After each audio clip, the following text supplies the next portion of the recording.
지난주 우리는 길가에 떨어진 씨와 바위 위에 떨어진 씨에 대해서 나누었습니다. 이 씨 뿌리는 비유를 절대 운명론적으로 해석하면 안 된다고 저는 재차 강조드렸습니다. 예수님이 말씀하신 씨앗이 떨어진 땅은 바로 말씀을 받는 사람의 마음의 상태를 뜻한다고 했습니다. 그러므로 우리들도 또 예수님의 제자들도 이 네 가지의 밭의 상태를 다 경험한 자들이라고 했습니다. 중요한 건 내 상태가 바뀔 수 있다는 것, 이것을 알고 있는 것이 중요하다고 했습니다. 만일 우리가 말씀을 들을 때 마음을 삼가지 않고 건성으로 들으면 깨닫지 못하게 되고, 그때 사단은 길가에 떨어진 마음 같은 것을 보고 기회가 왔다고 좋아하며 뿌려진 그 씨앗을 빼앗아 버린다고 했습니다.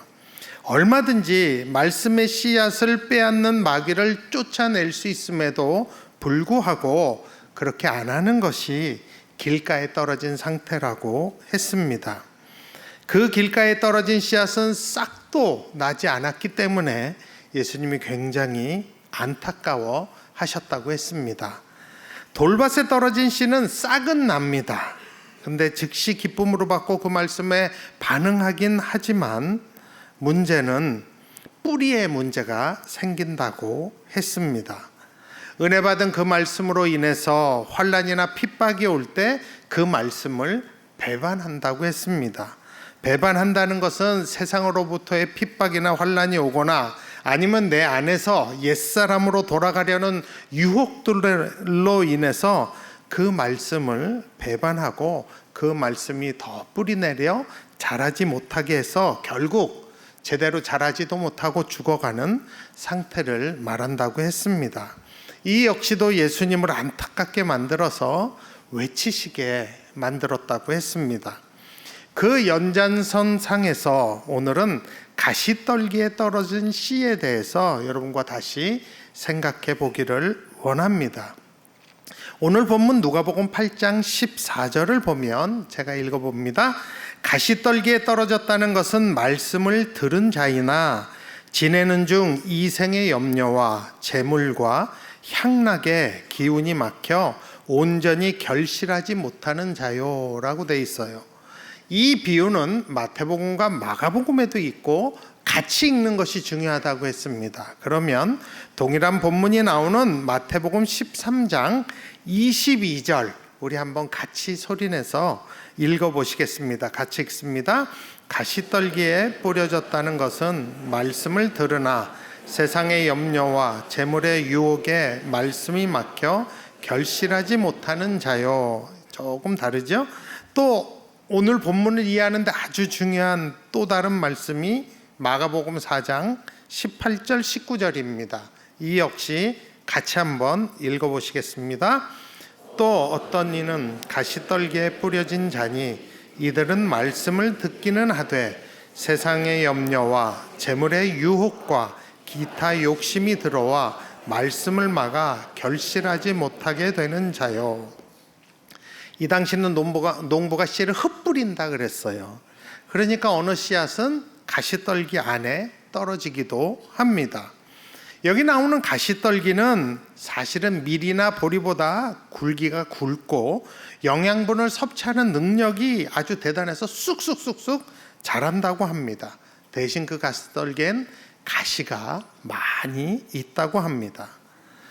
그 가시떨기 안에 떨어진 씨는 싹도 나고 뿌리 내려서 자라기도 합니다. 근데 문제는 제대로 된 열매를 못 맺는 것입니다. 그래서 가시떨기의 상태가 오늘 본문에는 신귀어진 말씀이 결실하지 못하는 상태라고 해석하고 있습니다. 씨도 뿌려져서 싹도 나고 뿌리도 내리고 그럭저럭 자랍니다.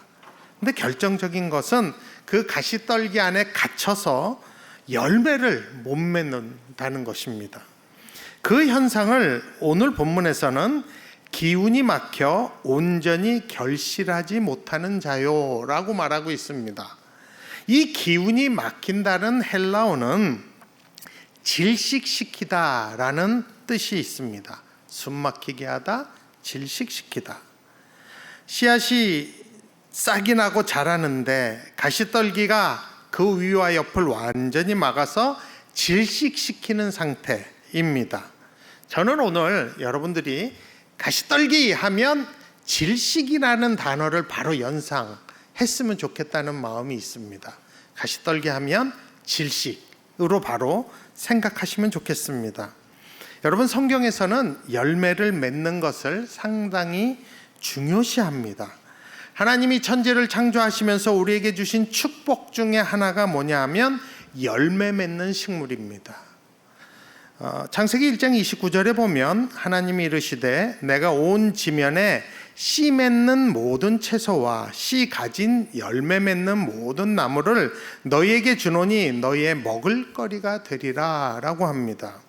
씨 맺는 채소, 씨 가진 열매 맺는 나무들, 둘 다 열매를 맺지 못하면 우리는 아댕동산에서 먹을 게 없습니다.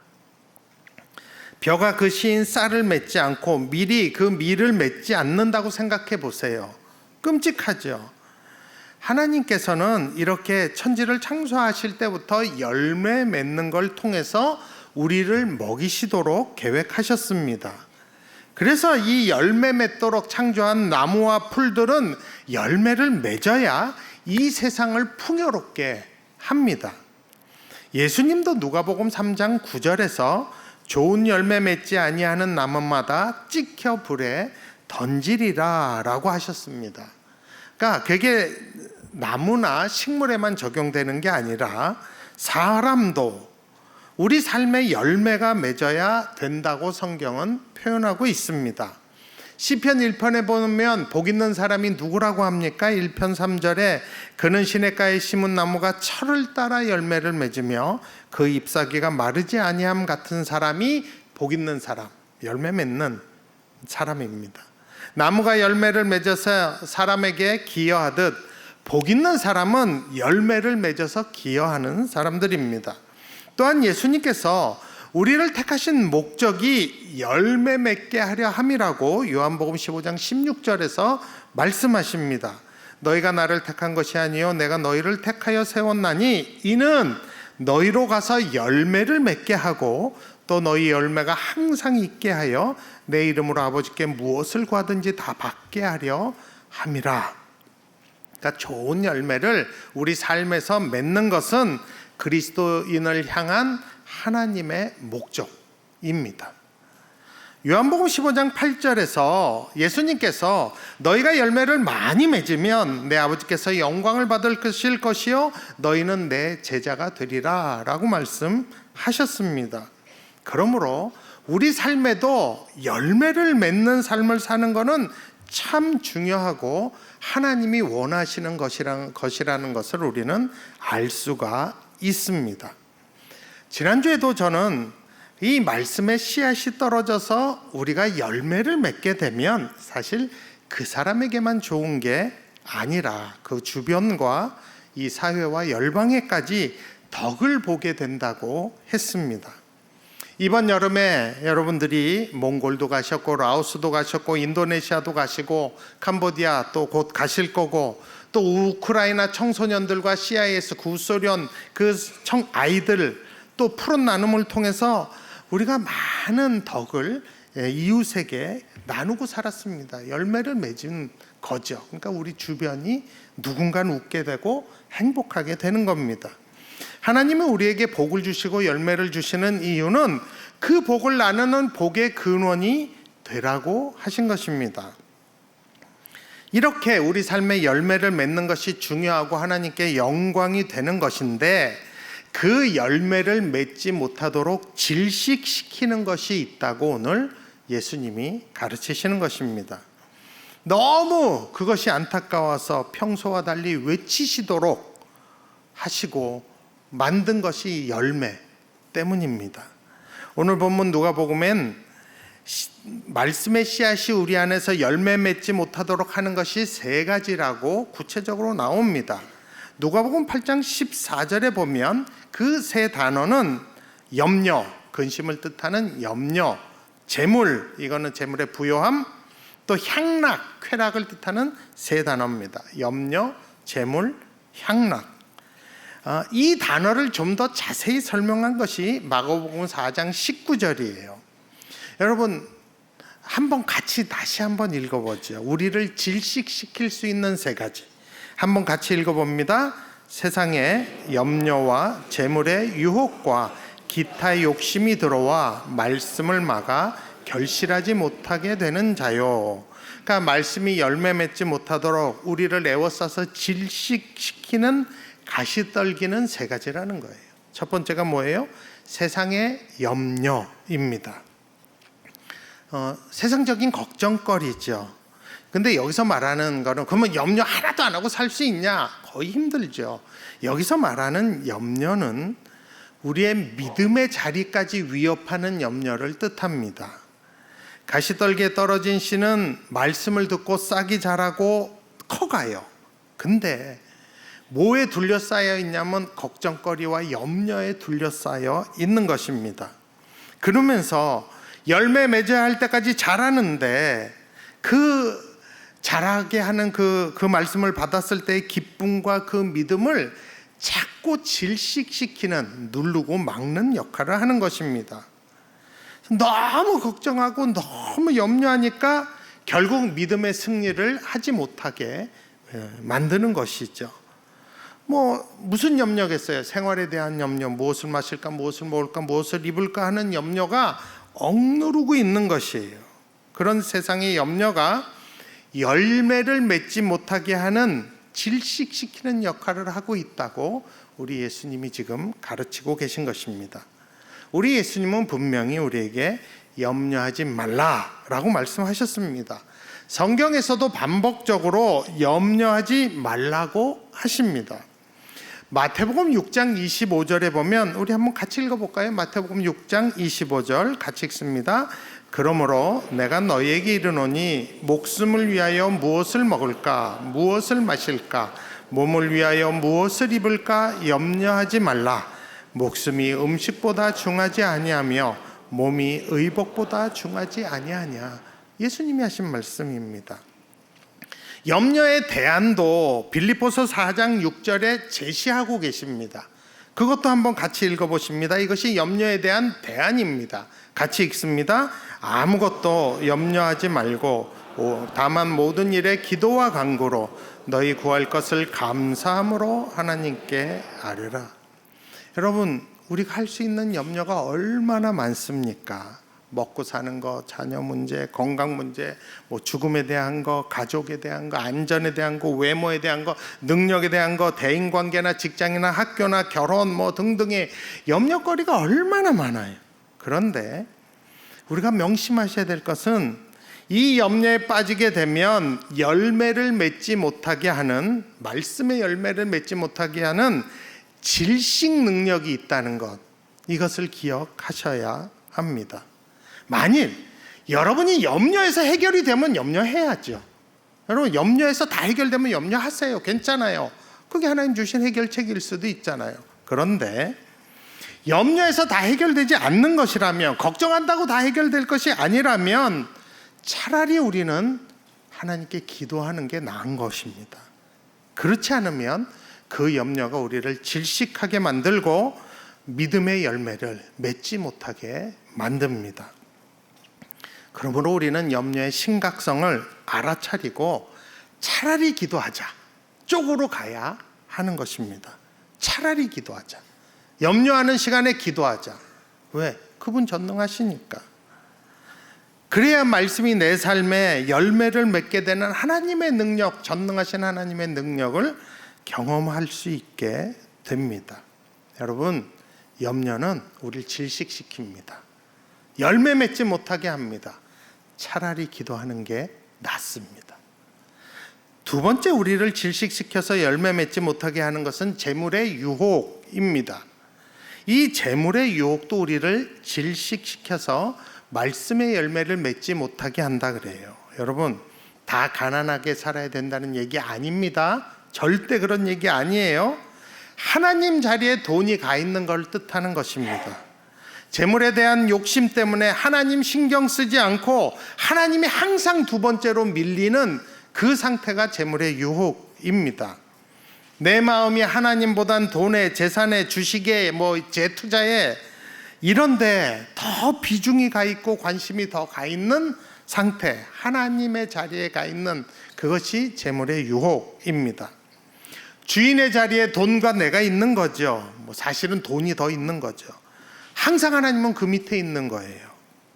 성경은요, 디모데전서 6장 10절에 돈을 사랑함이 일만하게 뿌리가 된다고 합니다.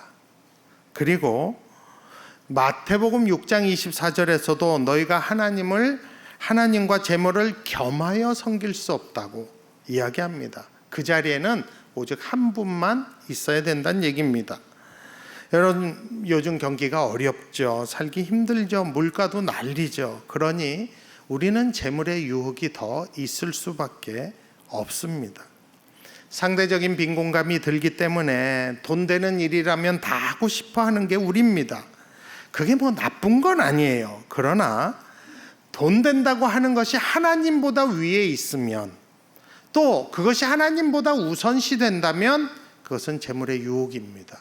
여러분을 질식시킬 것입니다. 그것이 발전하면 우상 숭배가 되는 것입니다. 성경에서는 재물의 유혹에 사로잡히지 않는 대안을 자족하는 마음이라고 가르치고 있습니다.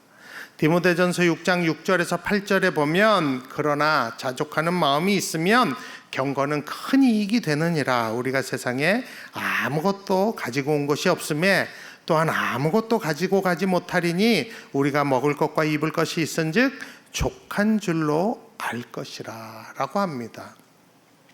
여러분, 우리 모두에게는 부하려는 욕망이 있어요. 누구에게나 다 있어요. 그러나 이 욕망이 지나치면 그것이 우리를 질식시켜서 하나님과 멀게 만들 수 있는, 또 내 삶의 열매를 맺지 못하게 만들 수 있는 위험성이 있다는 것을 알고 계셔야 합니다. 그래서 사실은 부자 되는 것, 재산 늘리는 것, 이것이 저희 삶의 제일 목표가 되면 안 됩니다. 내 삶의 제일 목표는 하나님이어야 합니다. 하나님의 말씀이 내 삶의 열매 맺는 것, 이게 제일 목표가 돼야 돼요. 여러분, 그러면 하나님의 때에 돈도 부도 명예도 따라올 겁니다. 마태복음 6장 33절에 먼저 그 나라와 의를 구하라 그리하면 이 모든 것을 너희에게 더하시리라 라는 말씀이, 여러분, 다른 사람 아니라 내 삶의 열매를 맺으면 얼마나 좋겠습니까? 또한 제가 좋아하는 잠언 22장 4절, 겸손과 여호와를 경외함의 보응은 재물과 영광과 생명이니라. 이게 여러분, 제 삶의 열매 맺으면 얼마나 자식들 앞에서도 영광스럽겠습니까? 대신 하나님의 자리에, 하나님을 경외하는 자리에, 하나님의 나라를 구하는 그 자리에 재물과 부가 떡 차지하고 있으면 결국 우리를 질식시켜서 열매 맺지 못하게 하지만, 이 있어야 할 자리에 하나님의 말씀과 하나님이 계시다면, 하나님이 주인 되신다면 결국 우리는 열매 맺어서 기쁨과 영광 가운데 있을 것입니다. 우리가 그것을 알고 선택해야 합니다. 세 번째, 우리를 질식시켜서 열매 맺지 못하게 하는 것은 기타 욕심이라고 말하고 있습니다. 여기서 말하는 이 욕심이라는 헬라어 단어는 정욕에 관계된 겁니다. 그래서 이 욕심이 뜻하는 것은 욕망과 색욕을 뜻합니다. 그 단어예요. 퇴폐적인 욕망, 성적인 것을 밝히는 정욕을 뜻하는 단어가 여기서 쓰인 욕심입니다. 그게 우리 안에서 하나님의 말씀에 열매를 맺지 못하게 결국 질식시키는 역할을 한다고 합니다. 여러분, 저는 날마다 잠언 읽는 거 아시죠? 그러면 1년에 12번 읽어요. 그게 십몇 년을 읽었으니까 잠언을 몇 번을 읽었겠어요. 그러면 제가 잠언을 매일 읽을 때마다 정말 잠언이 제일 강조하는 게 뭐냐, 두 단어를 꼽아라 하면 저는 지혜와 음란을 꼽겠어요.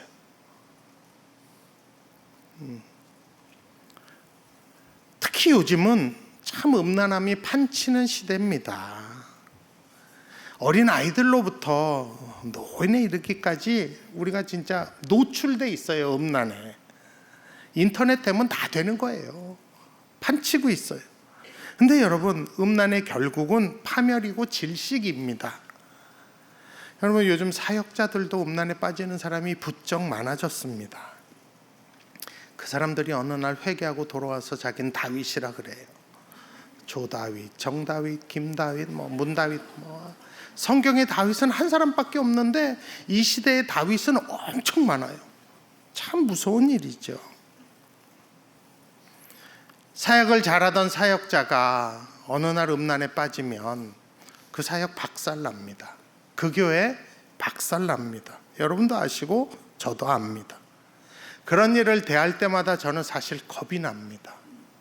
그분들 중에 저보다 더 신실하고 저보다 더 사역 잘하시고 정말 제가 존경하는 분들 계세요. 근데 어느 날 무너졌다는 거예요. 그러면 나 같은 사람은 뭐냐고요. 겁이 납니다. 솔직히. 그때마다 기도해요. 하나님, 나는 저렇게 미치지 않게 해달라고. 아내와 자녀들 배반하고 사랑하는 친구들과 성도들 배반하지 않게 해달라고.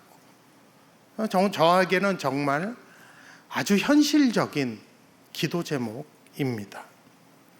십계명에 간음하지 말라가 분명히 있습니다. 히브리서 13장 4절에도 모든 사람은 결혼을 귀히 여기고 침소를 더럽히지 않게 하라. 음행하는 자들과 간음하는 자들을 하나님이 심판하시리라 라고 나와 있어요.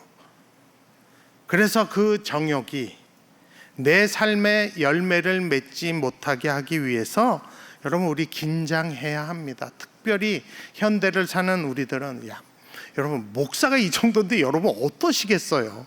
그죠? 저는 늘 교회에서 사역하고 우리 목사님들과 같이 있고 제가 하는 건 사역이잖아요. 사역자가 이 정도면 세상에서 일하시는 여러분은 안 봐도 비디오죠. 그래서 시험에 들지 않도록 기도해야 합니다. 또 한 가지 우리가 오늘 본문에서 꼭 눈여겨봐야 되는 게 있어요. 단어가 마가복음 4장 19절 한 번만 같이 읽어보십니다. 마가복음 4장 19절 같이 읽어요. 세상의 염려와 재물의 유혹과 기타 욕심이 들어와 말씀을 막아 결실하지 못하게 되는 자요. 여러분, 여기 참 중요한 단어가 뭐냐면 세 가지 우리를 질식시키는 단어뿐만 아니라 그 다음 단어예요. 들어와예요. 들어와. 이 단어는 이렇게 바켓 안으로 들어온다는 뜻이에요. 그냥 이 단어 빼도 사실 돼요. 세상의 염려와 재물의 유혹과 기타 욕심이 말씀을 막아 결실하지 못하게 한다. 다른 데는 그렇게 쓰여 있어요. 그러나 마가복음은 들어와라는 단어를 굳이 넣었어요. 왜 그럴까요? 내가 그걸 받아들였다는 뜻이에요. 안 들어와도 되는데 못 들어오게 할 수도 있는데 그냥 내가 받아들였다는 것을 내포하고 있는 것입니다. 그래서 말씀과 함께 같이 자리에 둔 거예요. 그 자리에. 다시 말씀드리지만 안 받아들여도 되는 겁니다. 길가에 떨어진 씨를 마귀가 빼앗으려고 할 때 우리는 마귀를 대적할 권세가 있다 그랬어요. 마찬가지로 세상에 염려가 많고 재물의 유혹과 정욕들이 있어도 여러분 거절하실 수 있으십니다. 못 들어오게 하실 수 있어요. 내가 십자가에서 이미 죽었고 주님과 함께 있다는 것, 이거 붙잡고 있으면 못 들어옵니다. 어딜 들어와요? 그런데 내가 그냥 마음의 문을 연 거죠. 들어오시라고. 여러분, 사실 우리가 날마다 십자가 붙잡고 예수님으로 사는 그 삶을 살면 가시떨기들은 그냥 없어집니다. 없어져요. 즉시 회개하고 십자가로 돌아가서 대속의 십자가 붙잡고 있으면 여러분, 가시떨기는 죽을 수밖에 없어요. 여러분, 가시떨기의 제초제가 뭔지 아세요? 십자가와 회개입니다. 그거 뿌리면 끝나는 거예요. 요즘 여러분 안에 가시떨기에 있는 듯한 그런 질식함을 느끼고 계십니까? 제초제 하나예요. 십자가와 회개. 십자가 붙잡고 회개해야 합니다. 그리고 이 말씀을 빼앗기지 않고 열매 맺도록 해달라고 은혜를 구하셔야 합니다. 여러분 생각해 보세요. 씨가 뿌려졌어요. 싹이 났어요. 자라요. 그 열매 맺는 게 당연한 거 아닙니까? 근데 막판에 가서 결정적으로 열매를 맺지 못한다면 얼마나 우리의 삶, 우리의 신앙생활이 이러려고 신앙생활 했나요? 억울한 거예요. 여러분 이럴 때 열받으셔야 돼요. 왜 내 삶엔 열매가 없나? 열받으셔야죠. 열매 안 맺은 이유가 있는 거죠. 그 억울함이, 그 안타까움이 너무 심하니까 예수님께서 뭐라 그래요? 외쳐요. 들을 귀 있는 자는 들을지어다. 하나님은 우리 모두가 좋은 땅이 되어서 30배, 60배, 100배 열매 맺기를 원합니다. 좋은 땅이 뭐라 그랬어요? 누가복음 8장 15절 같이 읽어봐요. 같이 읽습니다. 좋은 땅이 있다는 것은 착하고 좋은 마음으로 말씀을 듣고 지키어 인내로 결실하는 자니라. 여러분 이번 한 주 내 주변에 가시떨기, 십자가와 회개로 다 제거하시는 한 주가 되기를 정말로 원합니다. 염려하지 말라 하셨으니 염려 그만하시고 차라리 기도하세요. 염려가 몰려올 때 하나님 앞에 다 아뢰세요. 하나님 내가 이게 걱정이 됩니다. 하나님 내가 이게 염려가 됩니다. 기도하세요. 그러면서 이미 주신 것들 생각하면서 좀 감사하는 시간을 가지세요. 그러면서 찬양하기 시작하세요. 예수님께서 족한 줄로 알라 하면 그걸로 좀 만족하세요. 재물에 대한 욕심 좀 버리시기, 내려놓으시기 바랍니다. 감히 그게 하나님 자리를 차지하지 않도록 재물을 잘 청지기로 관리하지만 그 재물이 하나님 자리에 앉지 않도록, 내 주인이 되지 않도록 그렇게 돈 하고 살지 마시고 예수님 예수님 예수님 하고 사시는 여러분들이 됐으면 좋겠습니다. 음란을 피하라고 하면 여러분 좀 피하시는 한 주가 되면 좋겠어요. 음란을 피하는 가장 좋은 방법이 뭔지 아세요? 안 보고 안 듣는 거예요. 아예 가까이 안 가는 겁니다. 혹시라도 넘어지면 바로 제초제 뿌리세요. 십자가와 회개. 제가 지난 몇 주간 동안 왜 이렇게 씨 뿌리는 비유를 다시 이야기하는지를 말씀드립니다. 다음 주는 사경회입니다. 우리가 말씀 가운데 들어가는 사경회예요. 정말 저는 이번 한 주 동안 정말 우리 높은 뜻 푸른 교회 교인들은 좋은 땅이 됐으면 좋겠어요. 이제 말씀의 씨앗이 다음 주 주일부터 막 뿌려질 거예요. 신명기의 씨앗이 확 뿌릴 거예요. 좋은 땅이 돼서 우리가 30배, 60배, 100배 열매 맺게 해달라고 준비하는 한 주가 됐으면 좋겠습니다. 사단이 이 한 주 동안 열매 맺는 것을 방해할 거예요. 질식시키도록 할 겁니다. 세상의 염려와 재물의 유혹과 향락을 줄 겁니다. 여러분 잘 제거하시고 넘어지셔도 바로 십자가와 회개, 제초제 뿌리세요. 그래서 염려 대신 기도, 재물 대신 자족함을, 욕망 대신 십자가를 붙잡는 이 한 주간 꼭 돼서 우리 다음 주 주일부터는 말씀을 달게 받았으면 좋겠어요. 그죠? 저만 그런 거 아니죠? 예, 여러분 기대합니다. 저도 기대합니다.